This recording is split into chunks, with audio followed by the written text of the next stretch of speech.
मेरे यहाँ दोस्तों को सबसे पहले सबको मैं दीपावली की शुभकामना देते हुए आप सबको अभिनंदन करता हूँ। और मैं सदा ईश्वर से प्रार्थना करूँगा कि आप इसी तरह हंसते और खेलते रहिए और हमारा इंटरव्यू लेते रहिए। धन्यवाद।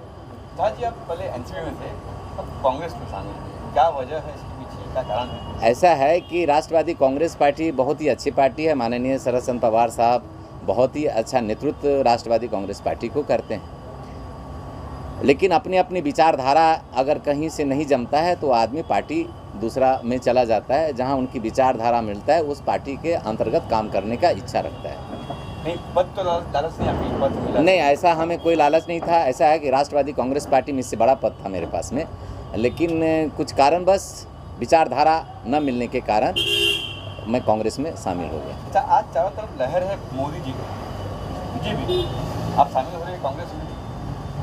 ऐसा है ना कि हम झूठ के साथ नहीं चलते, सच के साथ चलते हैं। इतिहास गवाह है कि आपने देखे होंगे नेहरू जी से लेकर के महात्मा गांधी से लेकर के इंदिरा गांधी जी से लेकर के राजीव गांधी से लेकर के सोनिया गांधी से सोनिया गांधी दीजिए, अपने प्रधानमंत्री को कुर्बानी दे करके आप मनमोहन सिंह जी को बना दिए, तो ये सबसे बड़ी कांग्रेस की कुर्बानी होती है। कांग्रेस सदा कुर्बानी दिया है।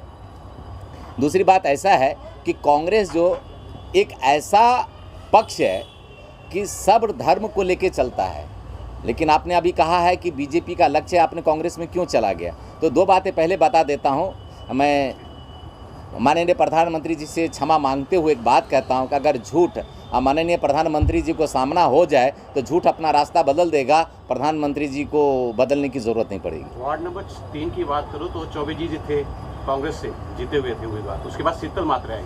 अब यहाँ जो है शिवसेना का है, आपको ये लग रहा है कि आप नगर सेवक के चुनाव लड़ेंगे और जीतेंगे? नहीं, मैं नगर सेवक इलेक्शन के लिए कांग्रेस पार्टी में सबसे पहले शामिल नहीं हुआ हूँ। ये पक्ष निर्णय करता है किसको टिकट देता है, हमें तो काम करना है। और दूसरी बात, किसी भी आदमी का गट्स होता नहीं है। मतलब आप बोलते हैं ना कि शिवसेना गठ है, बीजेपी का गठ है, कांग्रेस का गठ है, जो भी है, लेकिन ऐसा होता नहीं है। आप जितना अच्छा काम करोगे, पब्लिक आपको उतना अच्छा चाहेगा, तो अपने आप आपको चांस मिल जाता है जीतने का। पक्ष जीतती है, पक्ष का वोट बैंक होता है। और आदमी, हम जैसे लोग अगर काम करते हैं, बहुत सारे वहाँ का 3 नंबर वार्ड में नेता लोग हैं, वो काम करते हैं, जिसके पक्ष जिसको मतलब उनके दिल में आएगा किसको टिकट देना चाहिए, उनको टिकट देंगे। मैं 3 नंबर वार्ड की अगर बात करूँ तो अभय चौबे और ज्योति प्रसाद में आपसी कला है, कांग्रेस को इससे बहुत ही नुकसान हो रहा है, आप क्या कुछ बोलेंगे? ऐसा है कि ये जो आप जो कह रहे हैं ये कोई कल्ला नहीं होता। जैसे कि आपको बता देते कि घर घर में 4 बर्तन होता है, तो बर्तन जो है थोड़ी मोड़ी आवाज़ तो करती है। हम 2 भाई रहते हैं तो थोड़ा मोड़ा तो होता है, तो उसके लिए इसको कल्ला नहीं बोला जाएगा। ये तो प्यार होता है, प्यार में थोड़ा मोड़ा चलता रहता है। जो पद आपको दिया गया, उपाध्यक्ष पद मिला, तो उत्तर मुंबई जिला के लिए कौन सा ऐसा काम है जो करना चाहते हो, जो करना बाकी रहेगा, जो लोगों ने किया नहीं? ऐसा है कि जब 3 नंबर की बात करेंगे तो बहुत सारा ऐसे काम हैं, जैसे वन विभाग का है जो आज तक अटका पड़ा है। बहुत सारा ऐसा है जो हमारे कांग्रेस पार्टी के जो माननीय स्वर्गीय श्री राजेंद्र प्रसाद चौबे जी जो थे, उन्होंने इतना काम कर दिए थे 3 नंबर के लिए, जो डोंगरी पर थे। लेकिन उसके बाद जो भी नगर सेवक आए, जो ऊपर के लोगों के लिए कोई भी, न तो गटर का सुविधा किए, न गली बनाने के काम किए। ये थोड़ा सा दुखदायक बात है। अगर आप प्रतिनिधि हैं तो सबके प्रतिनिधि हैं, उनका काम करना चाहिए। तो कांग्रेस पक्ष के अगर नगर सेवक आने वाले दिन में अगर आता है तो हर गली, हर मतलब गटर है, पानी का सुविधा है, बिजली का सुविधा उपलब्ध कराएगी। तो कहा जा रहा है कि यहाँ पे मतलब जितने भी वार्ड, जैसे भाई साहब ने कहा है कि हम जितने भी है 242 सीट है, सब में लड़ाएंगे। तो नहीं, 227 सीट है। 227 सीट में उन्होंने कहा है कि उत्तर भारतीय को हम ज़्यादा से ज़्यादा महत्व देंगे। कारण ऐसा है कि आपको मैं उत्तर भारतीय पर कुछ बोल देना चाहता हूँ।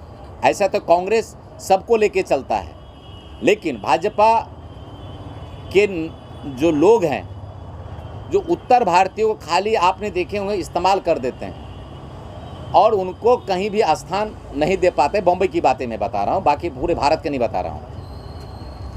हर नेता को उत्तर भारतीय चाहिए। तो मेरा कहने का मतलब है कि उत्तर भारतीय अगर आपको चाहिए तो उत्तर भारतीय को सम्मान दीजिए, और सम्मान देंगे तो वो आपके पीछे कैसा है, उत्तर भारतीय जो होता है भावुक इंसान होता है, उनको प्यार चाहिए। प्यार अगर उनको आप देंगे तो आपके साथ में, हम बोलते हैं ना, पाँव में चप्पल भी, जूता भी नहीं पहनेंगे, आपके साथ खाली पाँव दौड़ पड़ेंगे। उनको प्यार के भूखा रहते हैं, किसी चीज़ की लालच उनके पास नहीं होता है, क्योंकि वो ज़मीन से जुड़ के काम करते हैं। 12 घंटा अपना काम करते हैं, घर में राशन भराते हैं, सारा काम करते हैं, लेकिन फिर भी अगर कोई नेता अगर उनके कंधे पे थोड़ा सा हाथ रख देता है तो उनका सीना बोलते हैं ना कि 36 इंच 42 इंच हो जाता है कि चलो हमको इतना मान सम्मान दिया। तो उत्तर भारतीय मान सम्मान का भूखा होता है, उनको मान सम्मान दीजिए, आदर दीजिए। और ये काम सबसे ज़्यादा अगर कोई किया है तो कांग्रेस पक्ष किया है। और कांग्रेस पक्ष एक ऐसा पक्ष है न धर्म जात पात भेद भाव को नहीं देखता है, सबको लेके चलता है। सर ऐसा है तो कृपा शंकर भैया इतने साल तक कांग्रेस में रहे, सडनली अभी वो ज्वाइन किए बीजेपी। समझ गए मेरा सवाल क्या? मैं ये कहना चाहता हूँ, सबसे पहले आप उत्तर भारतीय वो भी है। जी मैं बता देना चाहता हूँ, आप इतिहास पलट के देख लीजिए। माननीय सम्माननीय कृपा शंकर सिंह जी को मंत्री दिया, आमदार दिया, बम्बई अध्यक्ष दिया, तो आपको क्या चाहिए? इससे ज़्यादा मुझे आप ही पत्रकार जी हमको उत्तर दे दीजिए, इससे ज़्यादा आपको क्या चाहिए? आपको जिस तरह से लाड प्यार मिला कांग्रेस में, और इससे क्या ज़्यादा आपको चाहिए? मुझे उसका उत्तर दीजिए। आपको उत्तर भारतीय के नाते आपको बम्बई का अध्यक्ष बनाया गया, उत्तर भारतीय होते हुए आपको महाराष्ट्र सरकार में मंत्री बनाया गया, आपको एमएलए दिया गया, और क्या अपेक्षा आप कर सकते हैं? आप बताइए ज़रा सा। कल का भाई जगताप जी का नेतृत्व से क्या कहें? आपको मैं बता देना चाहता हूं कि भाई जगताप जी जब से आए हैं हमारे उत्तर भारतीय की मनोबल इतना बढ़ाए हैं, उन्होंने इतना बढ़ाए हैं क्योंकि उन्होंने उत्तर भारतीयों को सच का आईना दिखाया। उत्तर भारतीय के लिए रात दिन वो मेहनत करते हैं। उत्तर भारतीय के लिए आप ये मैं नहीं कह सकता हूं कि भाई जगताप जी कि महाराष्ट्रियन के लिए नॉन महाराष्ट्रियन के लिए काम नहीं करते हैं, लेकिन वो ये कह रहे हैं कि उत्तर भारतीय गुमराह मत हो, हम आपके साथ हैं।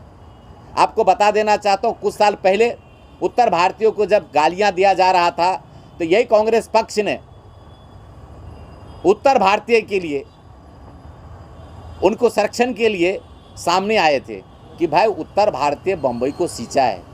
मैं आपको एक बात और बता देना चाहता हूँ, माननीय शरद चंद्र पवार साहब जो राष्ट्रवादी के चीफ हैं, मुखिया हैं, उन्होंने कहा था कि उत्तर भारतीय बम्बई को सींचा है, ये उनके बयान था। तो ये हमारे लिए बहुत ही सुख बात है और विचारधारा है भाई जगताप जी का कि उत्तर भारतीयों को मान और सम्मान देने का काम अगर कोई कर रहा है इस वक्त बम्बई के अंदर में, तो भाई जगताप जी कर रहे हैं। मैं सारे उत्तर भारतीय की तरफ से उनको अभिनंदन भी करता हूँ। आखिर में क्या कुछ संदेश देंगे? मैं ये देना चाहता हूँ सभी लोगों से, जो बम्बई के लोग हैं, सब जात धर्म के लोग हैं, सब विचारधारा के लोग हैं, आप कांग्रेस का हाथ थामिए। कांग्रेस एक ऐसा पक्ष है कि अगर आने वाले दिन में आपके साथ किसी भी दुख या सुख का घड़ी हो तो कांग्रेस ही खड़ा हो सकता है। बाकी तो वो बोलते हैं ना बीजेपी जो सो एंड सो जो भी हैं तो लॉलीपॉप ही आपको दे सकते हैं, बाकी कांग्रेस लॉलीपॉप नहीं देता है, सच के साथ खड़ा रहता है, सच के साथ उनके साथ देते हैं। इतिहास पलट के आप देखेंगे तो आपको मालूम पड़ेगा कि कांग्रेस ने क्या खोया है। आज तक कोई पक्ष कुछ खोया नहीं है, लेकिन कांग्रेस पक्ष इतिहास पलट के दिए सिर्फ वो खोया ही है, कुर्बानियाँ दिया है। तो कांग्रेस एक बहुत बड़ा दिल वाला पार्टी है।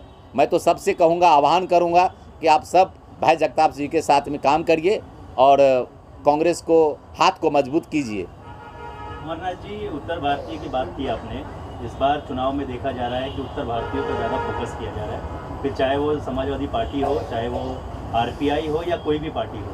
तो आप बतौर कांग्रेस के नेता किस तरह से उन्हें अपनी ओर आकर्षित करेंगे, या फिर जिस तरह से बाकी जो कोशिशें हो रही है फिर से एक बार वोट बैंक की तरह इस्तेमाल किया जाएगा उत्तर भारतीय? नहीं, मैं आपको बता देता हूँ, कांग्रेस पक्ष छोड़ करके बाकी लोग इस्तेमाल करेंगे उत्तर भारतीयों को, लेकिन अगर कांग्रेस ही ऐसा है कि उत्तर भारतीयों को इस्तेमाल नहीं करेंगे।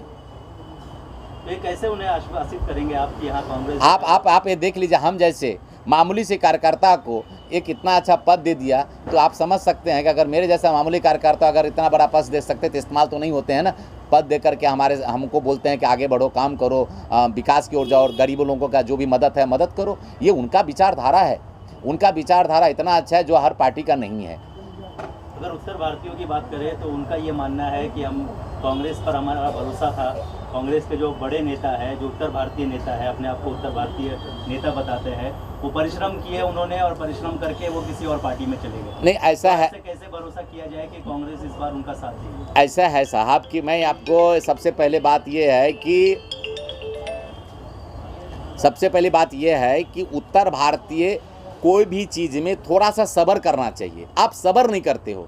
आप आए, जैसे कि अपने गांव में आम का पेड़ लगाते हैं तो फल होने में भी तो टाइम लगता है ना, तो फल को तो पकने दीजिए। आप पकने से पहले उसको तोड़ने की कोशिश कर लेते हैं। तो कांग्रेस जो है उनको बोलते ज़रा सब्र कीजिए, सब्र कीजिए, तो उनको सब्र ही नहीं होता है। थोड़ा आप अगर देखिए, जैसा है कि बदलता टाइम, जैसे आप अभी सुबह सूरज उगती है तो ढलता भी है, तो हर दिन आप ही को हर चीज़ नहीं ना मिलेगा। और लोग हैं ना आपके पीछे उत्तर भारतीय खड़े, तो उनको भी तो आगे आने दीजिए। साहब लक्ष्य क्या आपका? ये घोटालेबाजी की बात करते हैं, घोटाले हुए हमारे देश में। देखिए, ये बड़े लोगों की बात है, इसमें आपको कुछ एक्सप्लेन नहीं करेंगे हम, लेकिन इतना ज़रूर कहेंगे कि कांग्रेस देश का विकास की ओर ले जाएगा। कांग्रेस, आपको एक बात बता देता हूं कि कुछ लोग भारतीय जनता पार्टी के जो लोग हैं, आप फिर बार बार भारतीय जनता पार्टी आप क्यों नाम ले रहे हैं? तो आप 2014 के पहले उनका भाषण सुनिए और अभी का भाषण सुनिए। उन्होंने ये कहे थे कि मोदी जी का भाषण मैंने सुना था एक दिन 2013 के समथिंग में, इलेक्शन से पहले, कहा थे कि इतनी महंगाई बढ़ गई है, एम पे बात ही नहीं कर रहे हैं प्रधानमंत्री जी, इनको सरकार में नहीं रहना चाहिए, कुर्सी छोड़ देना चाहिए। तो मैं एक बात बता देना चाहता हूं केंद्र सरकार से, आप एम पे आप कहाँ बात कर रहे हैं? आप तो जब कद्दू लेकर के, बैगन लेके गले में डाल रहे थे और आप लोग ये भाषण दे रहे थे कि सरकार को कुर्सी छोड़ देना चाहिए। तो साहब, आप भी कुर्सी अभी छोड़ दीजिए ना, आप क्यों नहीं कुर्सी पर बैठे हैं? आप एम पे क्यों नहीं बात करते हैं? आप महंगाई पर क्यों नहीं बात कर रहे हैं? कभी बात ही नहीं करते हैं। और जो भी महिला बात करता है आप उस पर केस लोड करके आप उसको जेल भेज देते हो। ये तो आप, हमारे देश के लिए दुर्भाग्य है। हक है लड़ने का, हम देश से आज़ाद हो गए हैं। महात्मा गांधी इसीलिए तो लड़े थे। हाँ, महात्मा गांधी किस लिए एक डंडे पे पूरे भारत देश को आज़ादी दिला दिए? इसीलिए कि आप बोलने पर आप तुरंत जेल भेज दोगे, उनकी आज़ादी है। तो आज के जो प्रधानमंत्री जी हैं, जो पक्ष के लोग हैं, वो सीधा बात, अगर मेरा भी मीडिया में कुछ ऐसा बात जाएंगे तो कल पुलिस मेरे यहाँ भी इंक्वायरी में आ जाएगी कि तुम ऐसा भाषण क्यों दिया। तो मैं उनको हाथ जोड़ के कहता हूँ, जो सच है वही बोला हूँ, आप जो करना है कर लेंगे, उसमें क्या कर सकते हैं। एनसीपी की बात कर रहा हूँ मैं, पिछला एनसीपी थे पहले आप, नवाब मलिक जी और समीर वांटे जो इनका चल रहा है, इस पर आपकी क्या राय है? सर, इस पर मैं टिप्पणी इसलिए नहीं करना चाहता हूँ क्यों बड़े लोगों की बात है, उसमें अगर मैं टिप्पणी एकदम ही नहीं करूँगा, कारण सबकी अपनी अपनी विचारधारा की लड़ाई लड़ते हैं, तो वो लोग अपनी विचारधारा की लड़ाई लड़ रहे हैं। अमरनाथ जी, आखिरी सवाल मेरी ओर से, उत्तर मुंबई जिला का जिम्मेदारी आपको दी गई है, उपाध्यक्ष आपको चुना गया है, बड़ा जिला है ये, किस तरह से इसको देखते हैं और किस तरह से आपको क्या रणनीति होगी, किस तरह से काम करने वाले हैं, क्योंकि आगे चुनाव आने वाले हैं बीएमसी? मैं ज़मीन के स्तर से जुड़े हुए हर चाल, हर बिल्डिंग, हर फ्लैट, हर बंगले, जहाँ भी हो वहाँ पर जा कर के मैं लोगों से मिलूँगा। लोगों का जो भी काम है, उनकी समस्या को सुन करके जो भी समस्या होगा उनके सुराने के ज़्यादा से ज़्यादा मैं कोशिश करूँगा कि आने वाले दिन में कांग्रेस का वोट बैंक बढ़े। ये मेरा लक्ष्य है।